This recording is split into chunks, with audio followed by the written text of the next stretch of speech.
हम स्टार्ट करेंगे अभी वेव ऑप्टिक्स। हम रे ऑप्टिक्स की बात कर रहे थे अभी तक। हमने ऑप्टिकल इंस्ट्रूमेंट्स को भी रे ऑप्टिक्स के बेसिस पे ही समझा, ज्योमेट्रिकल ऑप्टिक्स के बेसिस पे ही समझा। जब हम रे ऑप्टिक्स पढ़ते हैं तो रे ऑप्टिक्स में कभी भी इस चीज के ऊपर डिस्कशन नहीं होता कि लाइट की नेचर कैसी है। Ray optics is independent, nature of light is not required.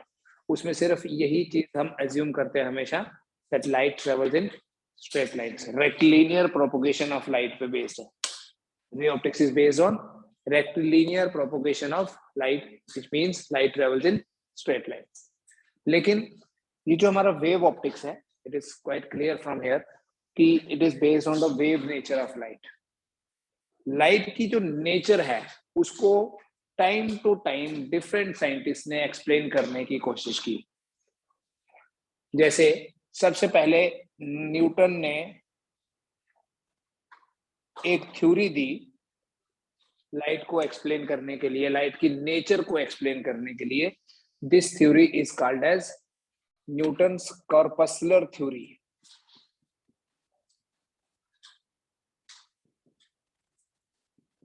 और इस थ्योरी के बेसिस पे न्यूटन ने रिफ्लेक्शन और रिफ्रैक्शन को एक्सप्लेन करने की कोशिश की। कॉर्पस्कुलर थ्योरी में न्यूटन ने ये बोला कि light consist of small spheres, छोटे छोटे पार्टिकल से बनी है, छोटे छोटे सफियर से बनी है लाइट, और इन सफियर्स को कॉर्पस्कल्स बोलते हैं। और जब ये कॉर्पस्कल्स, जब ये सफियर्स किसी रिफ्लेक्टिंग सरफेस के ऊपर फॉल करते हैं तो वो रिफ्लेक्टिंग सरफेस क्या करती है, इनको रिपेल कर देती है। जैसे एक बॉल को हम किसी सरफेस के ऊपर फेंकेंगे तो ball repels back, that is called as bouncing, वो रिफ्लेक्शन है। और न्यूटन ने कॉर्पस्कुलर थ्योरी में ये बोला कि जब ये कॉर्पस्कल्स, जब ये सफियर्स एक मीडियम से दूसरे मीडियम में एंटर करते हैं तो दूसरे मीडियम के पार्टिकल्स इनको खींचते हैं अपनी तरफ, मतलब दे अट्रैक्ट। तो अगर वो अट्रैक्ट करते हैं तो वो दूसरे मीडियम में चले जाती है लाइट। तो ये न्यूटन के अकॉर्डिंगली ये रिफ्रैक्शन थी। बट एक्चुअली देखो, अगर एक पार्टिकल इधर जा रहा है और इधर से कोई खींचे उसको, उसकी तो स्पीड बढ़ जानी चाहिए। ऐसे एज्यूम करो एक पार्टिकल इधर जा रहा था और यहां से किसी ने उसको खींच लिया अपनी तरफ, फोर्स लगाई, तो उससे तो उसकी स्पीड बढ़ गई। और जब उसकी स्पीड बढ़ जाए तो इसका तो ये मतलब है कि लाइट जब भी एक मीडियम से दूसरे मीडियम में जाएगी तो उसकी स्पीड बढ़ जाएगी। बट ऐसा हमेशा नहीं होता है। किसी दूसरे मीडियम में लाइट की स्पीड कम भी हो सकती है, जिसको हम बोलते हैं रेयर मीडियम या डेंसर मीडियम। तो न्यूटन का ये जो अजम्पशन था, कॉर्पस्कुलर थ्योरी, जिसके बेसिस पे उसने रिफ्लेक्शन रिफ्रैक्शन बोला, this was given A stop कि कॉर्पस्कुलर थ्योरी के बेसिस पे तो हम रिफ्लेक्शन और रिफ्रैक्शन को नहीं एक्सप्लेन कर सकते, ना तो वहां कोई रिपल्शन है ना ही कोई अट्रैक्शन है। इसलिए न्यूटन के ही एक कंटेम्परेरी थे, कंटेम्परेरी होता है ड्यूरिंग द सेम टाइम्स, 1676 के आसपास एक और साइंटिस्ट थे, एक फिजिसिस्ट थे, क्रिश्चियन हाइजेंस। क्रिश्चियन हाइजेंस ने सबसे पहले जो थ्योरी दी,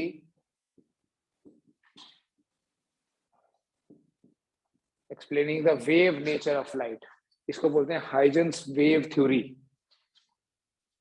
हाइजेंस ने ये बोला कि लाइट एक वेव की तरह ट्रेवल करती है 1676 के आसपास, वेव की तरह ट्रेवल करती है। लेकिन तब ये माना जाता था कि किसी भी वेव को ट्रेवल करने के लिए तो मीडियम चाहिए होता है। तो ये जो साइंटिस्ट थे क्रिश्चियन हाइजेन, एस्ट्रोनॉमर भी थे ये, इन्होंने बोला कि इस पूरे यूनिवर्स में एक मीडियम है जिसको उन्होंने नाम दिया ल्यूमिनिफेरस ईथर। केमिस्ट्री वाला ईथर नहीं है ये। He said कि this entire universe consists of this medium which is called as ether, luminiferous. It's present everywhere, somewhere more and somewhere less. तो ये जो ईथर है, इस ईथर की प्रेजेंस ये इंश्योर करती है कि कोई ना कोई मीडियम हर जगह प्रेजेंट होता है, और इसलिए लाइट कहीं पर भी ट्रेवल करती है as a wave. But later on ये जो ईथर मीडियम था, जो ये इमेजिनेशन थी हाइजन की, it was never found practically. कोई ऐसा मीडियम मिले ही नहीं जो वैक्यूम में भी हो, क्योंकि लाइट तो वैक्यूम में भी ट्रेवल करती है। और अगर लाइट एक वेव है और वेव को मीडियम चाहिए तो इसका मतलब वैक्यूम में भी मीडियम होगा। बट ऐसा कोई भी medium, not only in vacuum, किसी भी जगह नहीं ऐसा पाया गया प्रैक्टिकली। इसलिए उस टाइम इस हाइजन की इस थ्योरी को भी डिस्कार्ड कर दिया गया, क्योंकि तब तो ये पता ही नहीं था कि लाइट एक इलेक्ट्रोमैग्नेटिक वेव है और बिना मीडियम के भी ट्रेवल कर सकती है। So this theory was also discarded. लेकिन इसके बाद एक मैक्सवेल ने theory the, which is called as the electromagnetic theory. और इस इलेक्ट्रोमैग्नेटिक थ्योरी में मैक्सवेल ने ये बोला कि लाइट एक इलेक्ट्रोमैग्नेटिक वेव है और किसी भी इलेक्ट्रोमैग्नेटिक वेव को मीडियम की रिक्वायरमेंट नहीं होती है। इलेक्ट्रोमैग्नेटिक वेव्स जो हैं ये नॉन मैकेनिकल वेव्स हैं, नॉट लाइक साउंड। साउंड एक मैकेनिकल वेव है जिसको मीडियम चाहिए होता है फॉर प्रोपोगेशन, बट लाइट एक इलेक्ट्रोमैग्नेटिक वेव है और इलेक्ट्रोमैग्नेटिक वेव को कोई मीडियम नहीं चाहिए। ठीक है, उसके बाद मैक्सवेल की इस थ्योरी के बाद एक आइंस्टाइन ने theory the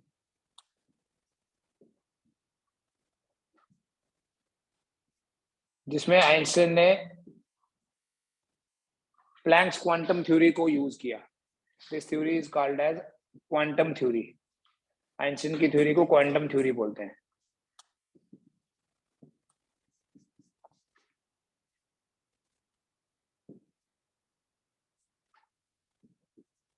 quantum theory of light, जिसमें उन्होंने मैक्स प्लैंक जो हैं उनकी कुछ ऑब्जर्वेशंस जो थी उनको कंसीडर करते हुए ये बोला कि light has a particle nature,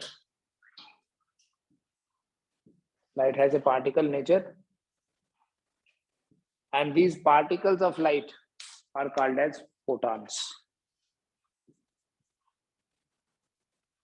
Particles of light are called as photons. इसी पे हमारा एक चैप्टर बेस है जिसमें हम फोटो इलेक्ट्रिक इफेक्ट की बात करेंगे। So it is actually the particle nature of light. तो इन सारी थ्योरीज के बेसिस पे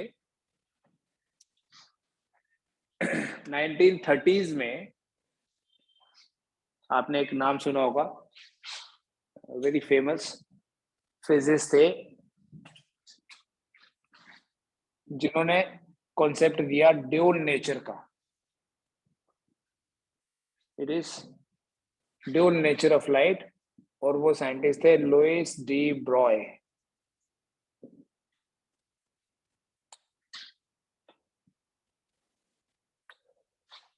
He gave the concept of dual nature of light. According to de Broglie बोलते हैं कई लोग, केमिस्ट्री में de Broglie बोला जाता है शायद। The correct pronunciation is Louis de Broglie. He said कि light has a dual nature just like the matter has a dual nature. Matter और लाइट दोनों में सिमेट्री होती है, नेचर में हमेशा सिमेट्रिकल रिलेशंस होते हैं। सो उस ड्यूल नेचर के कारण समटाइम्स हम लाइट को ट्रीट करते हैं as particle and sometimes it is treated as a wave. So we have particle nature as well as wave nature of light. Light has got a dual nature, particle nature. बहुत सारे ऐसे phenomena हैं, later on हम देखेंगे। there is a phenomena, very famous phenomena called as photoelectric effect. एक और है Compton effect.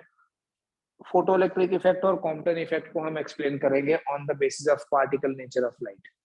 लेकिन बहुत सारे ऐसे फिनोमिना हैं जो अभी हम वेव ऑप्टिक्स में पढ़ने वाले हैं, लाइक इंटरफेरेंस ऑफ लाइट, अभी मैं उन्हीं की बात करूंगा, diffraction of light and polarisation of light. तो हमारे मेनली ये तीन फिनोमिना है जिनको हम एक्सप्लेन करते हैं on the basis of wave nature of light. On the basis of particle nature, we will talk about certain effects like photoelectric effect या कॉम्पटन इफेक्ट पढ़ेंगे, ठीक है। And nowadays actually light is called as wavicle. Light की nature को wavicle nature बोला जाता है। It is a new word, it is actually combination of wave and particle nature. इस ड्यूल नेचर को बोलते हैं wave particle nature called as the wavicle. Not no photons, the word photon is also now older, waves are also older words। wave nature तो बड़ी देर पहले 1676 बोला मैंने आपको, तब से चल रही है। तो लाइट हैज ए वेविकल नेचर। तो बहुत सारे फिनोमिना हैं जो हम वेव नेचर के बेसिस पे, photoelectric effect can not be explained on the basis of wave nature, but interference can not be explained on the basis of particle nature. Diffraction को particle nature के basis पे नहीं, ना ही इसको कर सकते हैं। तो ये फिनोमिना हम वेव नेचर के बेसिस पे एक्सप्लेन करते हैं, and these phenomena are explained on the basis of particle nature. So light is actually a wavicle, it has a dual nature, wave nature as well as particle nature. वो depend करता है कि light का interaction matter के साथ कैसे हो रहा है, ठीक है। तो यहां से हम स्टार्ट करेंगे, बट पहले हम वेव ऑप्टिक्स में we will talk about the phenomena associated with wave nature, और उससे भी पहले हम कुछ वेव के पैरामीटर्स की बात करेंगे। फिर आपका जो नेक्स्ट चैप्टर होगा, we have a unit called as dual nature, उसमें मेनली हम फोटोइलेक्ट्रिक इफेक्ट की बात करते हैं।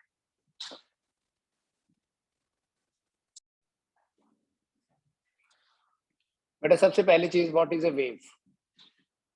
We are going to start wave optics, but सबसे पहले हमें पता चलना चाहिए कि पता होना चाहिए कि वेव क्या होती है।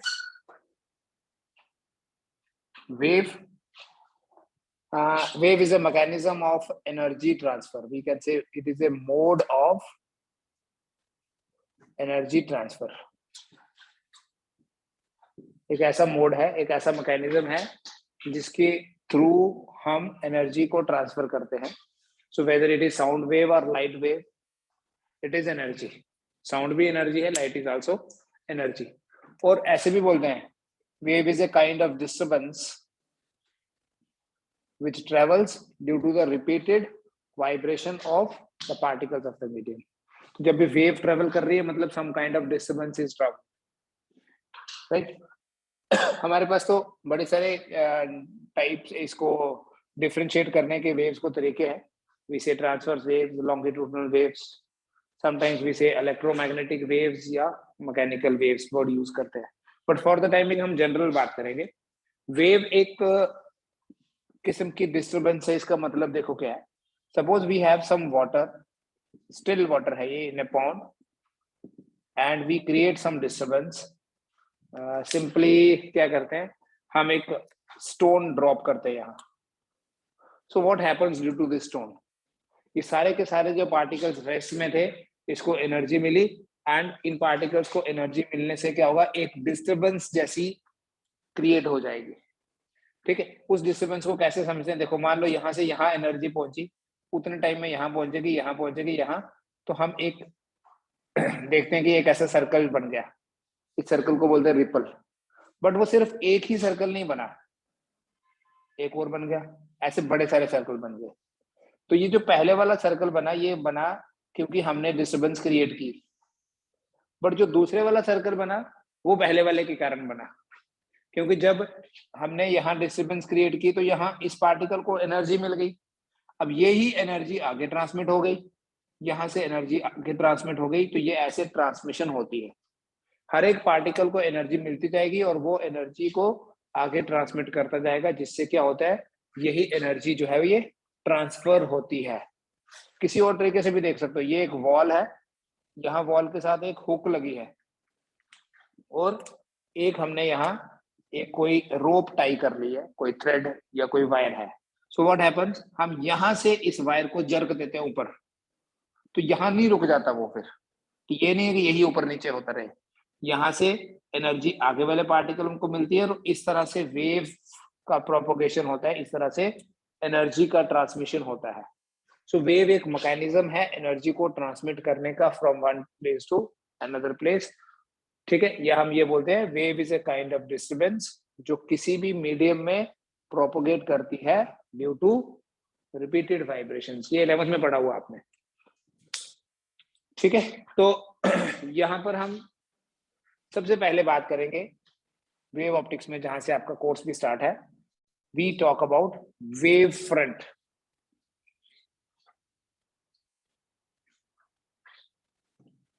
Wave front,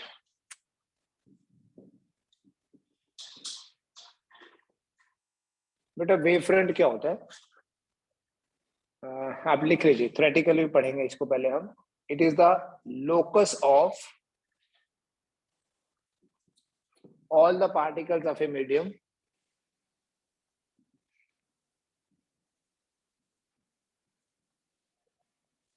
which are vibrating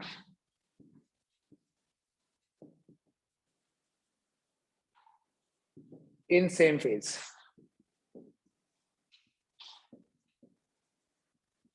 जब भी हम वेव्स की बात करते हैं, आपको याद होगा वेव की बात करते हैं तो हम फेज की बात करते हैं। फेज होता है किसी भी वेव की एंगुलर पोजीशन।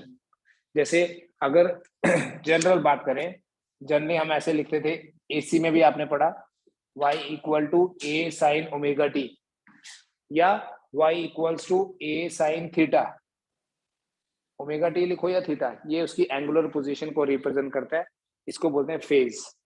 ठीक है, आपको याद होगा अगर मैं y1 को ऐसे लिखूं और y2 को ऐसे लिखूं, b sign omega T plus five, तो क्या बोलूंगा मैं? y1 और y2 के बीच में जो फेज डिफरेंस है वो है फाइव, है ना? तो ये जो एंगुलर पोजीशन होती है किसी भी वेव की, इसे फेज से एक्सप्रेस करते हैं। तो लोकस होता है path. It is the locus of all the particles of a medium जो कि सेम फेज में वाइब्रेट कर रहे हैं। सेम फेज का मतलब अगर एक क्रेस्ट है तो दूसरी भी क्रेस्ट, और एक ट्रफ है तो दूसरी भी ट्रफ। देखना एक चीज, किसी भी वेव फ्रंट की शेप कैसी होगी? The shape of a wave front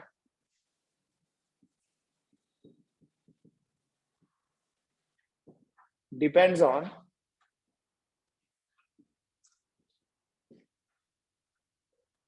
on the source of disturbance या सोर्स ऑफ लाइट। किसी भी वेव फ्रंट की शेप कैसी होगी वो डिपेंड करते हैं कि लाइट का सोर्स जो है वो कैसा होगा।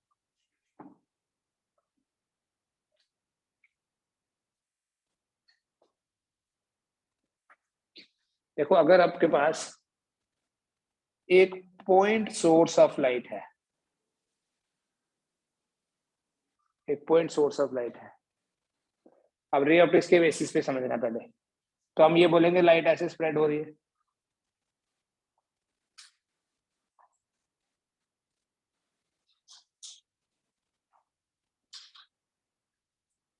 This is how the light is spreading out. Light मतलब एनर्जी। तो अगर मैं यहां बात करूं, ये डिस्टेंस मान लो x है, इधर भी x होगा, इधर भी x होगा, इधर भी x होगा, इधर भी हर कहीं, आगे भी और पीछे भी। रिपल जो है वो सर्कुलर है, लेकिन यहाँ जो लाइट है, जैसे यहाँ मान लो एक पॉइंट सोर्स ऑफ लाइट है, इधर भी लाइट स्प्रेड होगी, इधर भी हर कहीं।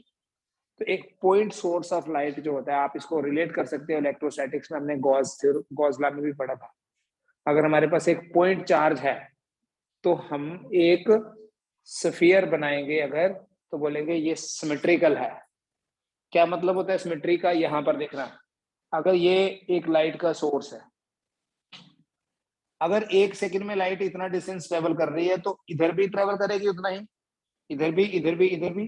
तो इसका मतलब ये जो मैंने स्फीयर बनाया, इन स्फीयर के ऊपर अगर मैं कुछ पॉइंट्स आइडेंटिफाई कर लूं, ऐसे एज्यूम करो ये कोई पार्टिकल्स हैं, इन सारे पार्टिकल्स को एक ही टाइम पे लाइट मिली होगी, बिकॉज यहां से अगर स्टार्ट हुई, सेम डिस्टेंस पे जितने भी पार्टिकल्स हैं उन सबको सेम टाइम पे ही एनर्जी मिली। ठीक है, just like a ripple, but ripple circular है। ठीक है, ये सफेरिकल बनेगा। अगर आगे भी कोई एक्स डिस्टेंस पे यहाँ पे कोई पार्टिकल है तो उसको भी उसी टाइम मिलेगी। ठीक है, तो ये सारे के, अगर मान लीजिए ये पार्टिकल लाइट को रिसीव करने के बाद ऊपर उठा, मीन्स क्रेस्ट बनी, तो ये भी ऊपर उठेगा, ये भी सारे। सो हमारे पास ये पूरे जो पार्टिकल्स हैं, ये उनका लोकस हो गया, ये उन पार्टिकल्स का लोकस है, they are vibrating in same phase. अगर मैं कोई पार्टिकल यहां लूंगा, वो इनके फेज में नहीं होगा, उसका फेज उन पार्टिकल्स के साथ मैच करेगा जो सेम डिस्टेंस पे हैं फ्रॉम दिस। ठीक है। सो अगर हमारे पास एक पॉइंट सोर्स ऑफ लाइट है, for A point source of light, the wavefront is spherical. For a point source of light, we always have a spherical wavefront, क्योंकि किसी भी पॉइंट सोर्स के सराउंडिंग में अगर हम एक स्फीयर बनाए, किसी भी पॉइंट सोर्स के सराउंडिंग में अगर हम एक स्फीयर बनाए, तो उस स्फीयर के सारे पार्टिकल सेम फेज में ही होंगे। उस स्फीयर के ऊपर जितने भी पार्टिकल्स हैं, they must be vibrating in same phase.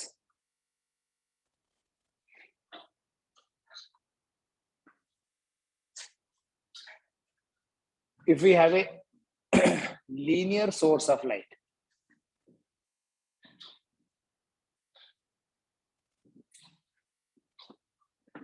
ठीक है, अगर पॉइंट सोर्स ऑफ लाइट है तो spherical wavefront. If we have a linear source of light, कोई स्लिट की फॉर्म में है, ऐसे है, मान लीजिए लाइट का सोर्स, इस सोर्स से लाइट स्प्रेड होगी इस तरह से,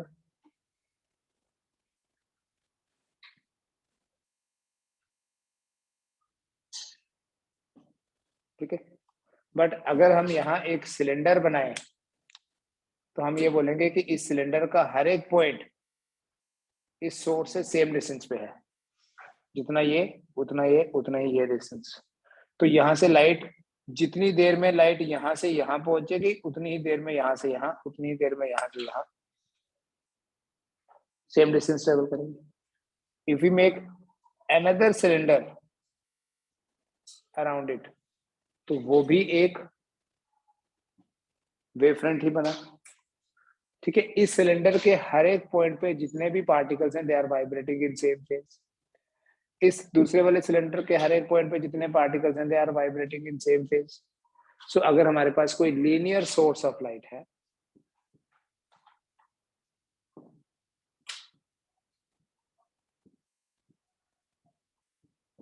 for a linear source of light, the wavefront is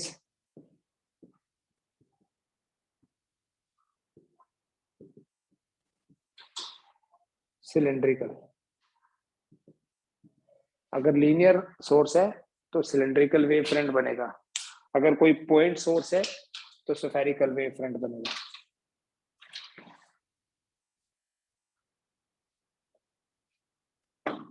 लेकिन सोचो अगर कोई सोर्स बहुत दूर है, if a source of light is very far away,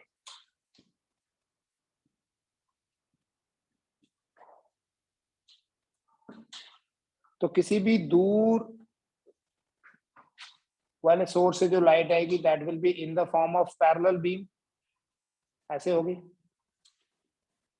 जैसे अभी हम टेलीस्कोप में भी बना रहे थे। If a source of light is very far away, then a plane wavefront is formed.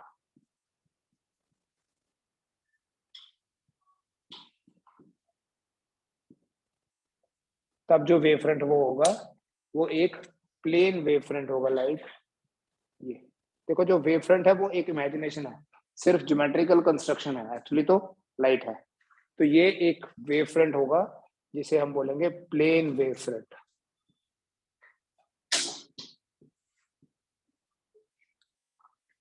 So we have spherical wavefront, we have cylindrical wavefront, and now we have a plane wavefront also. ऐसे कोई spheres नहीं बन जाएंगे, ये सिर्फ हम geometrically express कर रहे हैं उसको। कि अब लाइट यहाँ होगी तो ऐसे को आगे पीछे स्फीयर्स नहीं बन जाते, ठीक है, ना ही जैसे सिलेंडर निकलेंगे। बट अगर हम एक सिलेंडर इमेजिन करें किसी लीनियर सोर्स के सराउंडिंग में, तो हम ये बोल सकते हैं कि सिलेंडर के ऊपर जितने भी पार्टिकल्स हैं they are vibrating in same phase. तो पॉइंट सोर्स होगा तो स्फेरिकल, लीनियर सोर्स होगा तो सिलेंड्रिकल, और ऐसे ही अगर कोई सोर्स ऑफ लाइट बड़ी दूर है तो plane wave front is formed.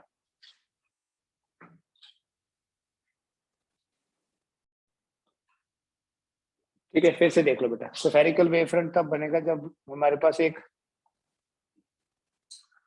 Point source of light है, लाइट ऐसे स्प्रेड होगी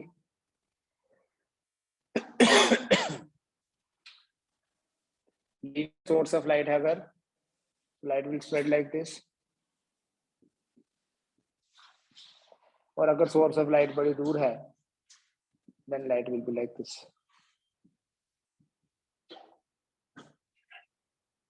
इन ऑल केसेस एक चीज का ध्यान रखना, जो रेज ऑफ लाइट है are always normal to the wave front. यहाँ पर जो रेज ऑफ लाइट है वो रेडियल है, यहाँ पर रेज ऑफ लाइट जो है वो रेडियल है, और यहाँ भी देखिए जब कभी भी आपको ज्योमेट्रिकल कंस्ट्रक्शन करनी होगी तो एक चीज का ध्यान रखना, light rays should be perpendicular to the wave front.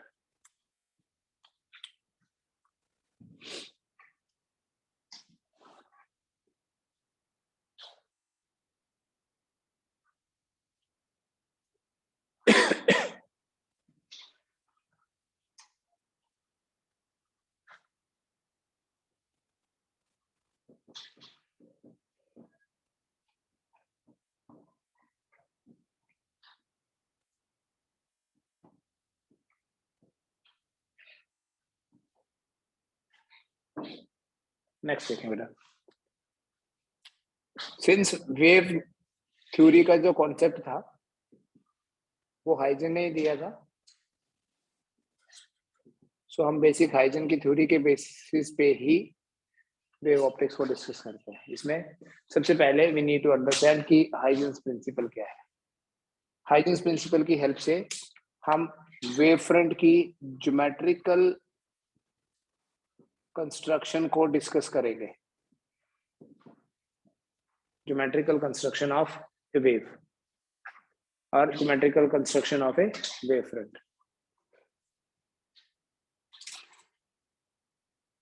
देखो अगर हमारे पास कोई पॉइंट सोर्स ऑफ लाइट है, इस लाइट के सोर्स के कारण जो वेव फ्रंट बनेगा स्फेरिकल वेव फ्रंट बनेगा। सपोज इस स्फीयर का छोटा सा पार्ट ले लिया मैंने, not the entire sphere, small part of it. Light ऐसे स्प्रेड हो रही है, देखो ये लाइट का सोर्स है, लाइट ऐसे स्प्रेड होगी,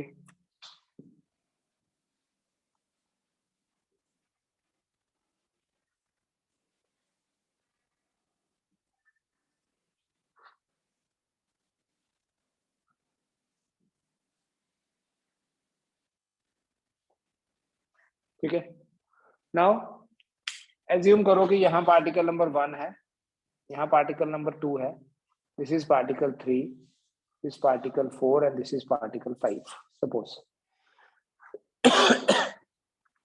ये पूरे वेव फ्रंट का एक पार्ट ले लिया मैंने ए बी। अब आगे क्या होगा देखो, इसे बोलेंगे primary wave front. Huygens principle की हेल्प से हम क्या डिस्कस करेंगे, geometrical construction of a wave. It says that every point on the primary wave front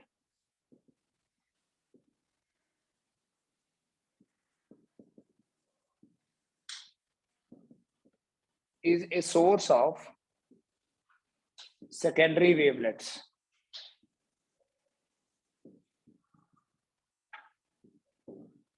Every point on the primary wavefront, ये प्राइमरी वेव फ्रंट है।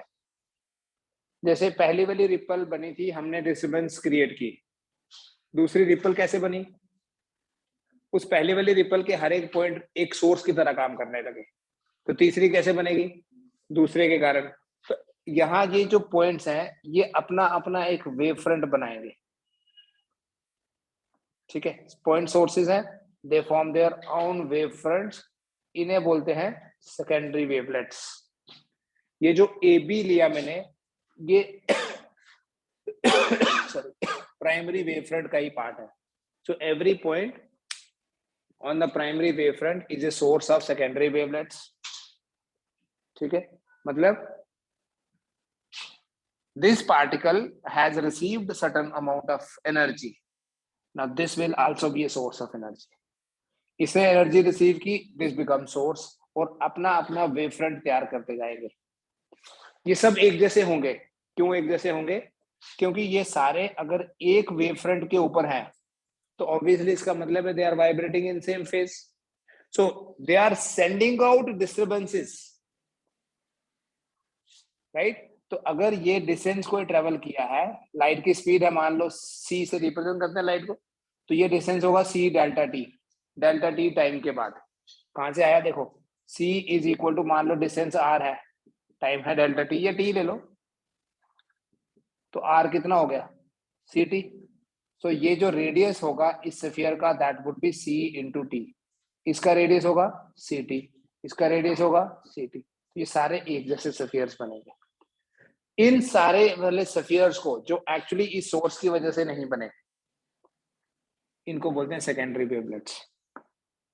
जैसे जो second वाली रिपल बनी थी वो उस डिस्टरबेंस की वजह से नहीं हुई जो हमने क्रिएट की, वो उसका आफ्टर इफेक्ट था कि पहली वाली रिपल जो बनी, now this is source for the second, तो जो इस सोर्स के कारण बनी वो प्राइमरी वेव फ्रंट है, और उस प्राइमरी वेव फ्रंट के हर एक पार्टिकल के कारण जो वेवलेट्स, जो डिस्टरबेंस क्रिएट हुई, उन्हें बोलते हैं सेकेंडरी वेवलेट्स। और अगर हम एक टेंजेंट ड्रॉ करें, कॉमन टेंजेंट ऐसे बना सकते हैं, A dash B dash, a tangent drawn to these secondary wavelets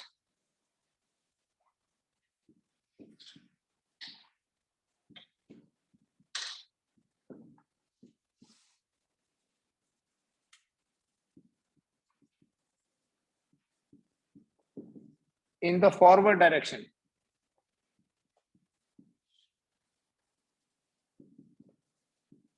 gives the direction of wave propagation.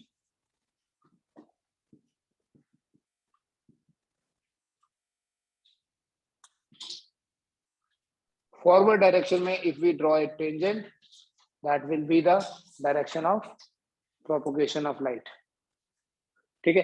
अब उसके बाद क्या होगा, यहाँ फिर से सोर्स बन जाएंगे, फिर डायरेक्शन ऐसे बनती जाएगी, तो क्या बोलेंगे हम, लाइट ऐसे स्प्रेड होती जा रही है, right. Backward tangent is not possible, ऐसा नहीं बना सकते हम ऐसे, क्योंकि लाइट तो हमेशा ही एक ही पर्टिकुलर डायरेक्शन में जाएगी। ऐसा नहीं हो सकता कि यहाँ से लाइट स्प्रेड हो रही है, इधर जा रही है और इधर से ऐसे वापस भी आ रही है। So if it is spreading out like this, ऐसे जा रही है, तो फिर ये डायरेक्शन नहीं पॉसिबल है, ठीक है। Backward tangent is not possible. तो हाइजेंस प्रिंसिपल सिर्फ ज्योमेट्रिकल कंस्ट्रक्शन बताता है जिससे हम किसी भी वेव फ्रंट की फ्यूचर पोजीशन को प्रेडिक्ट कर सकते हैं, if the present position is known, right. Future position कैसे प्रेडिक्ट करेंगे, we draw a tangent in the forward direction, not in the backward direction, ठीक है। इतना आज करेंगे। नेक्स्ट क्लास में विल डिस्कस कि कैसे हाइजेंस प्रिंसिपल के बेसिस पे हम रिफ्लेक्शन और रिफ्रैक्शन एक्सप्लेन कर सकते हैं। We can prove the laws of reflection which is basically I equal to R, prove करेंगे on the basis of this concept of wave front. और दूसरा जो स्नेल्स लॉ है, sin I by sin R equal to constant, वो भी हम Huygens principal के basis पे, और फिर हाइजेंस प्रिंसिपल के बेसिस पे ही हम देखेंगे नेक्स्ट क्लास में कि कैसे किसी लेंस का क्या बिहेवियर होता है for a particular wave front, lens उस लाइट के साथ कैसे इंटरेक्ट करता है if we treat this light as a wave, ठीक है। पार्टिकल नेचर के बेसिस पे हमने देखा, पार्टिकल नेचर नहीं सॉरी रे ऑप्टिक्स के बेसिस पे हमने देखा, अभी वेव ऑप्टिक्स या वेव फ्रंट के बेसिस पे नेक्स्ट क्लास में देखते हैं, ठीक है। आज इतने रखो।